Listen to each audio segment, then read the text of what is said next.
আমাদের রেমিটেন্স যোদ্ধা ভাইয়েরা বিদেশে বসে আমাদের দেশে ফোন দিয়া মাঝে মাঝে ফোন ধরতে পারি না, পরে মেসেজ পাঠায় যে কাকু মোবাইল নাম্বারটা দাও, তোমার কিছু টিয়া পাঠায়। দেয়া গেছে বেটায় বেতন পায় 17,000 টিয়া, বউ হচ্ছে কয় টিয়া দেও না কেন গ্যাঞ্জাম করে, এই বেটাও আমার 5,000 টিয়া দিত ঘুরে। এই লোকগুলার যে আবেগটা, এই আবেগটা কোন জায়গা থেকে আসে? দেবিদ্বারের প্রতি ভালোবাসা, দেবিদ্বারের প্রতি আন্তরিকতা, দেবিদ্বারের যে ইতিবাচক উন্নয়ন। এই আমাদের প্রবাসী রেমিটেন্স যোদ্ধা ভাইরা যারা আছেন, আমি আপনাদেরকে অনুরোধ করব, ভোট যাকে ইচ্ছা তাকে দেন, কোনো সমস্যা নাই, কিন্তু এবার আপনি আপনার ভোটটা দেন।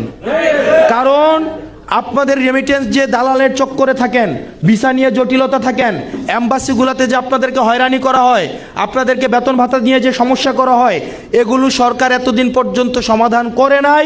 কারণ সরকার জানে এগুলো সমাধান না করলেও সমস্যা নাই, কারণ সে আমাকে আটকাইতে পারবে না।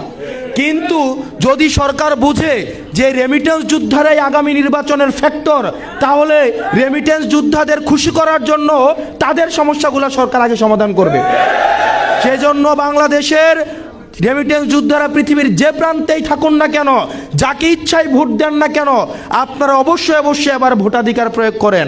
জুলাই আন্দোলনের পরে আসিফ নজরুল এবং কিছু কিছু এই যারা জুলাই আন্দোলনের সৈনিক ছিল, তারা প্রবাসীদেরকে নিয়ে মুখ খুলছিল। শেষ পর্যন্ত 1.5 বছর পরে, 18 মাস পরে আবার হাসনাত আবদুল্লাহ প্রবাসীদেরকে নিয়ে কথা বললো, তাও একটু ভালো লাগছে। কিন্তু প্রবাসীদের সাথে সম্পূর্ণই বেইমানি করা হয়েছে। যে প্রবাসীরা এই জুলাই অভ্যর্থনে যথেষ্ট ভূমিকা পালন করছে, কিন্তু তাদের যে চাহিদাগুলো ছিল, যেটা প্রয়োজনীয় চাহিদা, সেগুলো পূর্ণ করা হয়নি। তো এখন আবার নির্বাচন আসছে, এখন তো আমাদেরকে নিয়ে আবার কথা বলবি। কারণ প্রবাসীরা হচ্ছে কাঠের পুতুল, যে যেভাবে নাড়াইবে সেভাবেই নড়াচড়া করবে।